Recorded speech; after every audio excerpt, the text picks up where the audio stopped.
Hey, I'm Mike. I'm 38, and I live in a typical American suburb with a white picket fence and perfectly trimmed lawns. My wife Emily, who's 32, our 4-year-old daughter Sophie, and I, at first glance, we're the perfect family.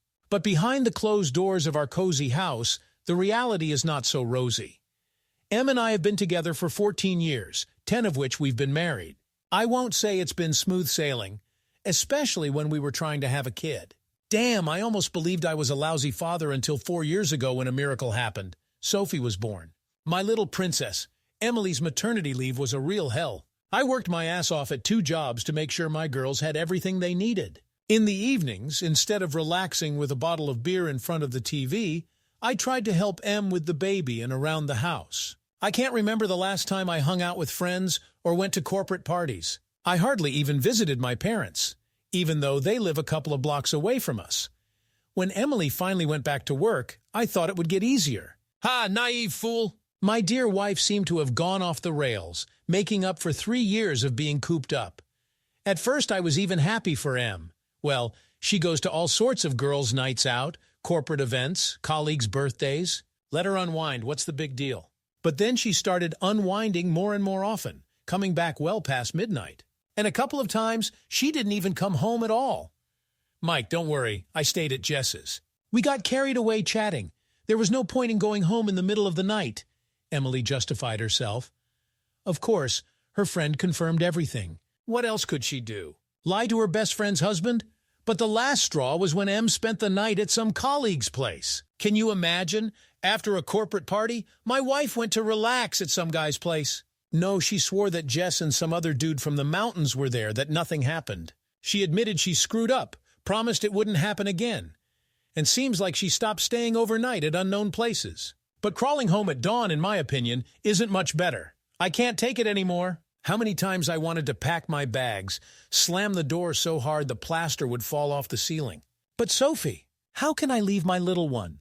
And Em, I probably still love her, damn her. I'm overthinking this, God. Maybe I'm just some kind of wrong. A fool for putting up with this? I don't know, I'm totally confused. 6 months passed, and Emily, as if possessed, continued her revelry. My attempts to talk ended in arguments and slamming doors. And overnight stays away from home became more frequent. Jess this, Jess that. This damn Jess was already getting on my nerves. Every time she covered for Em, assuring me they were just friends. And I myself was like a blind kitten, believing and waiting, like a complete loser. That evening, Emily flitted off to the girls as usual, leaving Sophie and me alone. The little one was fussy, and I spent half the night rocking her in my arms, singing lullabies. By 3 in the morning, I was so tired my eyes were crossing, and Em still wasn't back.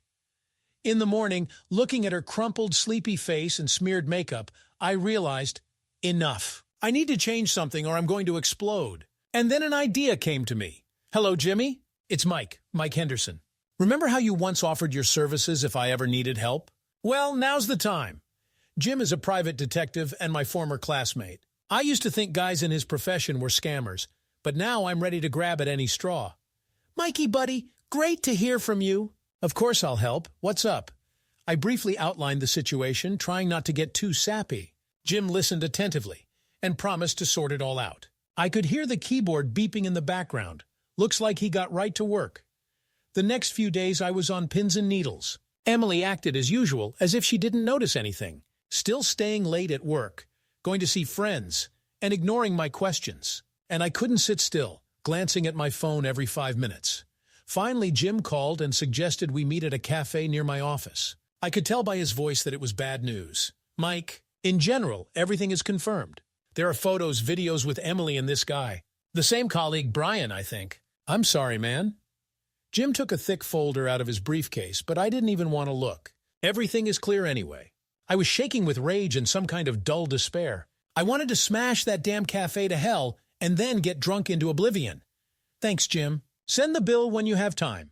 I threw a couple of crumpled bills on the table and flew out into the street, slamming the door so hard the doorbell jingled.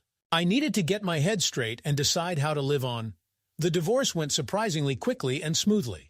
My lawyers, thanks to my dad's connections, tore Emily's defense to shreds. The judge didn't even bat an eye when he was presented with the whole folder of evidence. Photos, videos, witness statements, even receipts from motels. Everything spoke against Emily. When the issue of custody of Sophie came up, I got tense. I couldn't imagine my little girl being taken away.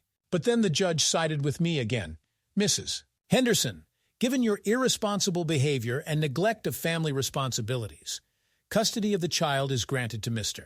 Henderson. This issue may be reviewed in the future.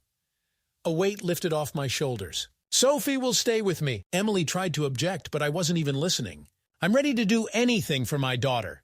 My mom helped with the move and settling into a new place. She immediately agreed to live with us for a while to look after Sophie while I'm at work.